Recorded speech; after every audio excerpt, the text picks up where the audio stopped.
Bonjour, bienvenue sur la Sanctifié. Soyez richement bénis dans le nom puissant de notre Seigneur et qu'il vous accorde une pleine espérance en ces temps de la fin.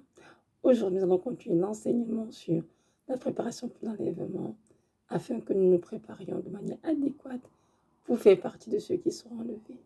Nous devons savoir que notre Dieu revient bientôt. C'est dommage parce qu'il y a plusieurs chrétiens qui sont encore endormis. Ils ne sont pas conscients que notre Dieu revient bientôt.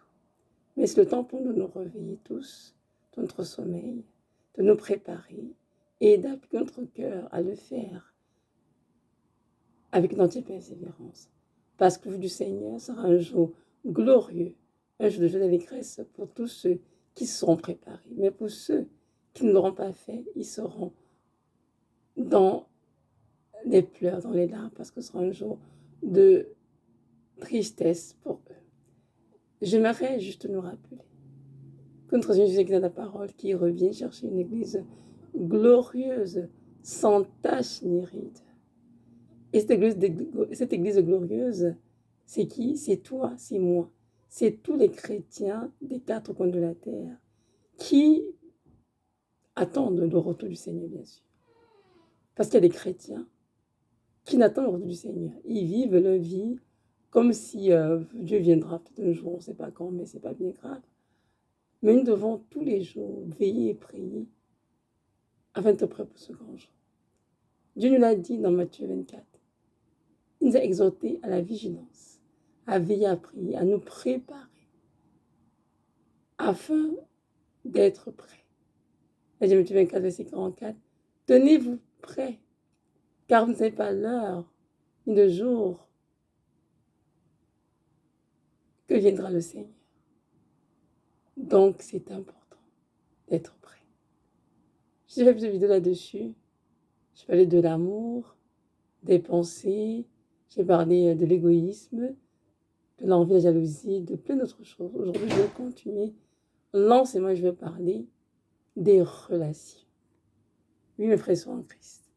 C'est important d'en parler parce que beaucoup d'enfants de Dieu vont se voir fermer le ciel à cause de leurs relations. Il est vrai que Dieu nous a créés et nous nous êtes relationnés et c'est normal. Cependant, en tant qu'enfants de Dieu, nous ne pouvons pas être en n'importe qui. Nous ne pouvons pas être en relation avec n'importe quel soi-disant chrétien. C'est important de le savoir. Lorsque je venais au Seigneur, il y a quelques années, je me disais, Seigneur, à l'église, tout le monde est beau, tout le monde est gentil, et puis tous les frères sont en Christ, on connaît le Seigneur, et Dieu fait son œuvre dans la vie de chacun. Mais je me suis rendu compte qu'il y a beaucoup de faux chrétiens, beaucoup de loups ravisseurs en mettant de brebis, qui sont dans l'église pour perdre le troupeau de Dieu. Et nous ne devons pas être en relation avec ces personnes-là, parce que la parole de Dieu nous l'interdit formellement. Donc un chrétien doit prier pour ses relations. Un chrétien doit prier afin que Dieu envoie vers lui des connexions divines, afin que les relations soient vraiment des relations qui glorifient le Seigneur. N'oublions pas que nous sommes, en tant que chrétiens, le temple du Dieu vivant, le temple du Saint-Esprit. Et nous ne pouvons pas nous permettre de faire n'importe quoi. Lorsqu'on est en relation avec des personnes, on parle avec ces personnes, on échange avec ces personnes, on mange avec ces personnes, on fait des activités avec ces personnes, on fait plein de choses. Oui, il faut des échanges et des alliances qui sont créées malgré nous. Alors que nous devons savoir que nous devons faire alliance avec des personnes qui ne sont pas soumises à notre Dieu et le Dieu d'Israël. Non. Nous allons la parole ensemble, ce que l'apôtre Paul en dit. Donc, 1 Corinthiens 5, verset 9 au verset 12. Dans 1 Corinthiens 5, 9 à 12, a dit ceci. Je vous ai écrit dans ma lettre de ne pas avoir des relations avec les impudiques, non pas d'une manière absolue avec les impudiques de ce monde, ou avec les cupides, les ravisseurs, ou avec les idolâtres. Autrement, il vous faudrait sortir du monde. Maintenant, ce que je vous ai écrit, c'est de ne pas avoir des relations avec quelqu'un qui, se nommant frère, est impudique, ou cupide, ou idolâtre, ou outrageux, ou ivrogne, ou ravisseur, de ne même pas manger avec un tel homme. Qu'ai-je, en effet, à juger ceux du dehors? N'est-ce pas ceux du dedans que vous avez à juger? Pour ceux du dehors, Dieu les juge. Ôtez le méchant du milieu de vous. Parole du Seigneur. Ça, c'est un petit passage écrit par l'apôtre Paul dans une lettre adressée aux Corinthiens à cause de l'état moral de l'Église de Corinthe, qui était bien sûr très mauvais, parce que ils étaient dans une espèce de débauche, d'impudicité, tels qu'ils sont connus dans le monde. Et l'apôtre Paul les écrit donc pour les exhorter. Ici, il est très clair, le verset 9. Il dit, je vous ai écrit de ne pas avoir les relations avec les impudiques. C'est qui les impudiques? Ici, dans ce cas précis, sont ceux qui commettent qui entrent dans des relations sexuelles, soit hors mariage, soit avant le mariage, c'est-à-dire ceux qui forniquent, qui sont mariés mais qui vont ensemble. Mais ceux qui sont mariés mais qui ont des relations extra-conjugales. Donc, ici, Paul nous dit de nouveau relation avec ces personnes. Le verset 10. Non pas d'une manière absolue, avec les impudiques de ce monde, ou avec les cupides, les ravisseurs, les idolâtres. Autrement, il vous faudrait sortir du monde. Ça veut dire quoi? Ça veut dire que Paul nous dit ici que nous devons pas avoir des relations avec des personnes qui sont chrétiennes, mais qui sont impudiques. Nous devons avoir des relations avec les gens du monde, parce que c'est à leur contact qu'ils seront sauvés, qui vont entre les mains de Christ. Donc, nous pouvons avoir des relations avec des voisins qui sont païens, des collègues qui sont païens. Et jusque-là, nous devons veiller aussi à ne pas aller dans n'importe quel sens, parce que ces relations doivent être, bien sûr, être ordonnées et même, je dirais, chapeauter le Seigneur, pour être sûr qu'il a pris ces relations.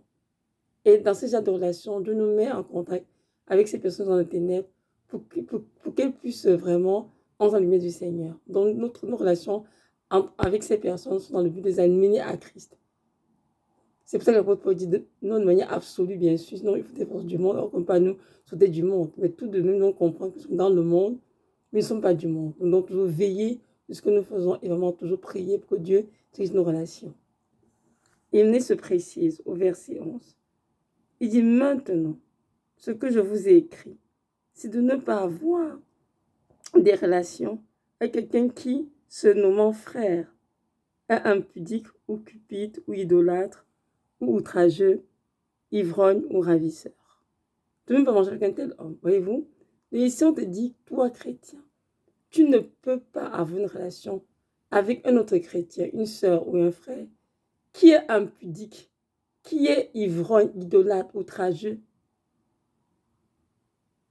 C'est-à-dire un chrétien qui vit dans le péché, qui aime et qui pratique le péché. Non, le Seigneur dit non à cela. Pourquoi? Parce que cette personne se dit être chrétien, mais pratique les œuvres des ténèbres. Et un chrétien qui a compris de la croix ne saura en aucun cas aimer le péché ou le caresser sous aucune forme possible. Parce que notre Seigneur de Nazareth est l'agneau immolé qui est venu ôter le péché du monde. Donc nous devons lutter jusqu'au sang contre le péché. Donc un chrétien qui se dit être vraiment disciple de Christ, être enfant de Dieu, ne peut pas être en relation avec des chrétiens qui sont impudiques, idolâtres, ivrognes, qui aiment le mensonge, qui pratiquent des choses ténébreuses. C'est non. Le Seigneur dit non à ces relations. Donc nous devons marcher des chrétiens qui craignent le Seigneur, qui invoquent le Seigneur avec des cœurs purs, qui peuvent pécher, on ne refuse pas comme tout le monde pêche, mais qui se repentent rapidement. C'est ce que nous devons marcher. Donc mon frère, ma soeur, c'est dans ta vie, tu as des relations, ou bien tu es en relation avec des chrétiens dans ton église ou bien dans ton quartier, dans ton entourage, qui crient à tous les coins de rue, Amen, où Jésus est bon, tout ça, mais qui dans leur vie quotidienne pratiquent le péché, quel que soit le péché. Sache que ces relations t'empêcheront d'être enlevé le jour d'enlèvement. Ne te dis pas, oh mais non, je n'ai rien fait, ma vie est correcte, ma vie est parfaite, mais ce sont eux qui pêchent. Tu es en relation avec eux, donc tu es sur un joug avec ces personnes. Pourquoi? Parce qu'il écrit dans 2 Corinthiens 6, ne vous mettez pas sur le joug avec les infidèles. Car quel rapport est-il entre la lumière et les ténèbres? Quel rapport est-il entre l'iniquité et la justice? Et quel rapport est-il entre Christ et Bélial? Lorsque ce même jour, ça veut dire vous êtes une alliance ensemble. Alors, comment penses-tu que tu pourras quitter cette terre et voir la face du Seigneur alors que tu étais en relation avec des personnes qui se disaient être chrétiens mais qui ne craignent le Seigneur? Comment crois-tu que tu peux être enlevé, l'enlèvement, si dans ton entourage tu as beaucoup de relations avec des personnes qui se disent être chrétiens mais qui ne pratiquent pas la justice de Dieu, mais qui pratiquent le péché? C'est impossible. Donc, si tu veux être enlevé, parce que si tu attends le retour du Seigneur, il est temps pour toi de faire le ménage dans tes relations et de prier afin que Dieu te montre les relations que tu dois garder et celles que tu vas rompre. Parce que dans la parole, je pense que dans Corinthiens, elle dit ceci, ne vous y trompez pas. Les mauvaises compagnies corrompent les bonnes mœurs.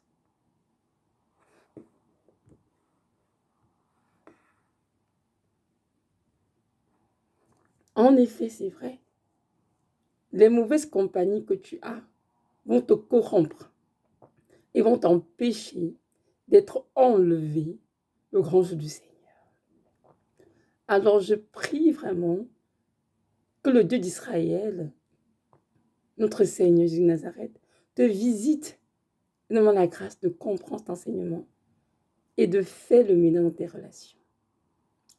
Garde des relations qui glorifient le Seigneur,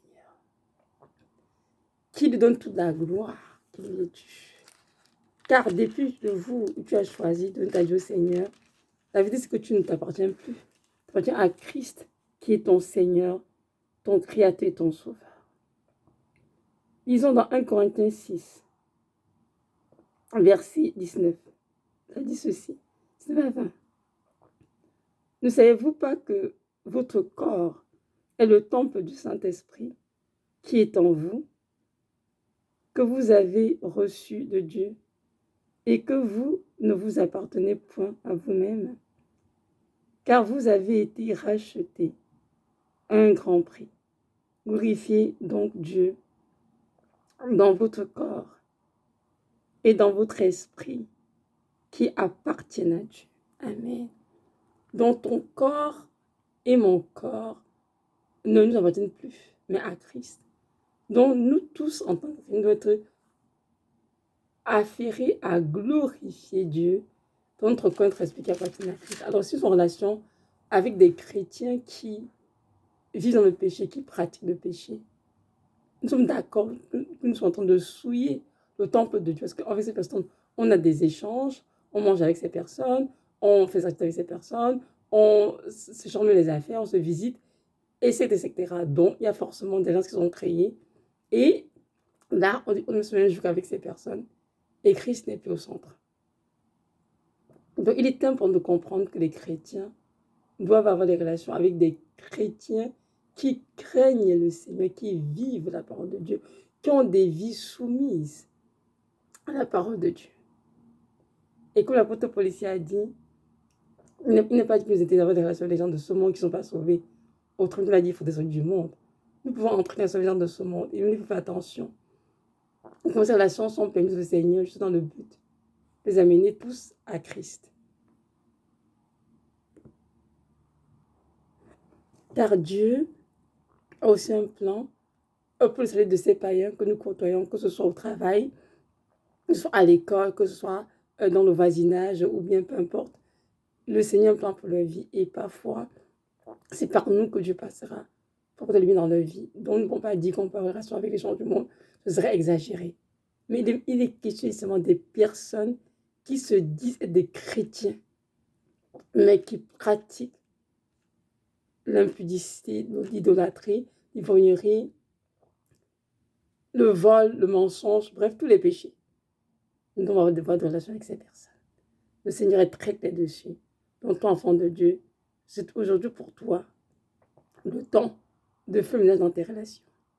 Moi qui vous parle, j'étais une jeune fille à l'université, entourée, oh mon Dieu, tellement de relations.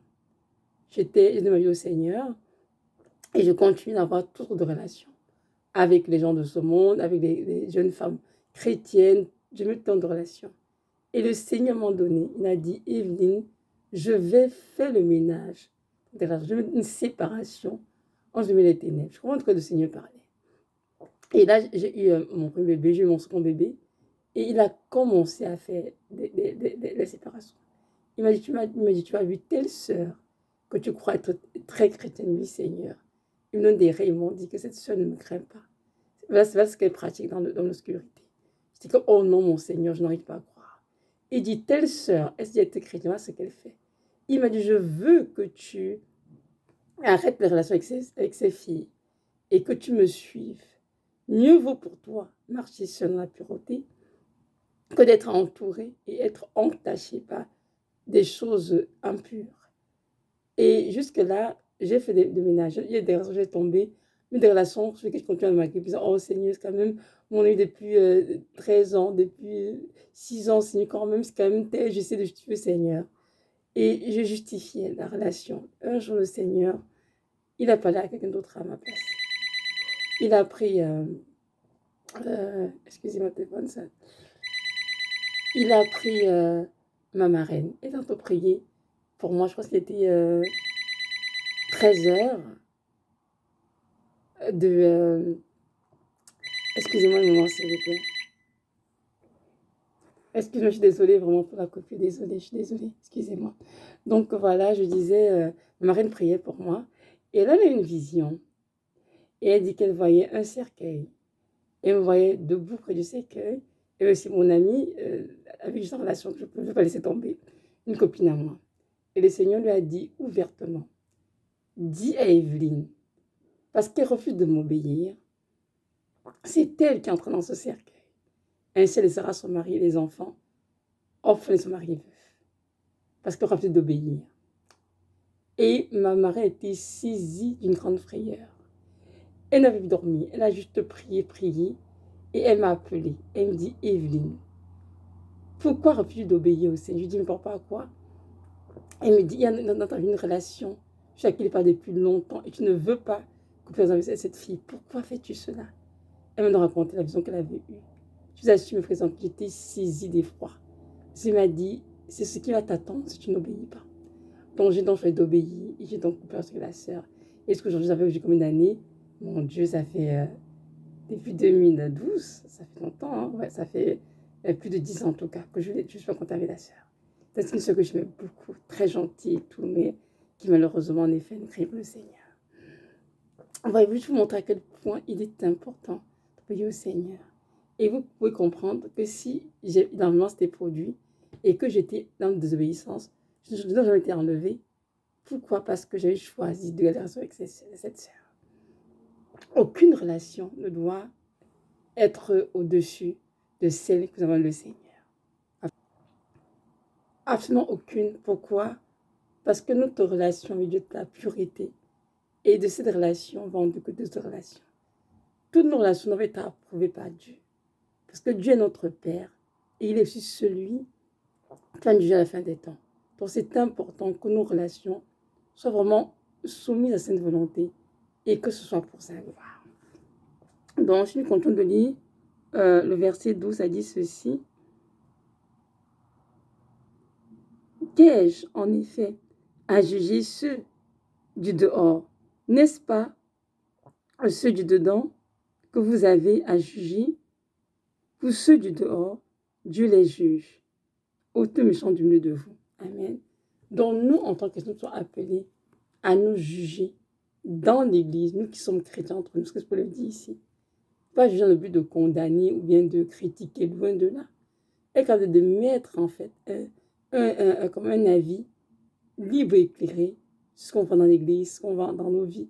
De dire tel frère impudique, de dire telle sœur pratique le mensonge, de dire telle sœur pratique la sorcellerie, comme de dire cela clairement. Et parce qu'elle fait cela et qu'elle se repentit, je ne vais pas dans la avec elle. Et c'est juste, pas besoin de condamner, de nous s'entendre, mais c'est de dire, d'adresser ce qui est vu clairement dans la vie des frères et sœurs, afin de faire vraiment la distinction claire entre ceux qui sont dans la lumière et ceux qui sont dans les ténèbres. Et lorsque nous faisons cela, c'est pour nous amener à nous discipliner et de vivre vraiment la crainte du Seigneur. Donc c'est Dieu qui juge les gens du dehors. Ceux qui sont les gens du dehors, les gens du dehors, ce sont les païens, tout simplement ceux qui n'ont pas en Christ. Mais nous, en tant que nous avons le droit de vivre les uns sur les autres et de nous juger entre nous pour justement mettre de côté tous ceux qui vivent dans le désordre. Nous, au verset 11, Paul a dit de ne pas manger avec ces personnes, de ne pas manger avec ces personnes, de ne pas manger avec ces personnes. Vous vous rendez compte? C'est grave, mes frères et sœurs. De ne pas manger les impudiques. Donc, si toi, tu raisonnes tous les dimanches, des frères qui dévotent dans la chair et qui marchent vers l'esprit, Dieu te dit que tu ne peux pas le faire. Tu ne peux pas manger avec eux parce qu'ils commettent des choses qui irritent le Seigneur. Car si on se dit chrétien, on doit porter le fruit qui vient avec. Et c'est le fruit de quoi? De la sanctification. Amen. Donc, mon frère, ma soeur, je t'encourage à revoir tes relations, à prier nos seigneurs de t'aider à faire dans tes relations, une consécration qui le glorifie. Et sache que tu as besoin d'avoir beaucoup de relations de toutes les façons. Il faut des relations, plus de relations, c'est mieux pour toi. Pour te garder dans la pureté du Seigneur et pour te préparer tranquillement pour ton Seigneur. Donc voilà. Notre Dieu vraiment vous dirige, vous guide et vraiment cette grâce de comprendre ces vérités et de faire un dans vos relations afin que ce ne soit pas pour vous un frein le jour de l'enlèvement de l'Église de Christ. Soyez richement bénis et que notre Dieu vous garde dans sa douce présence. Amen.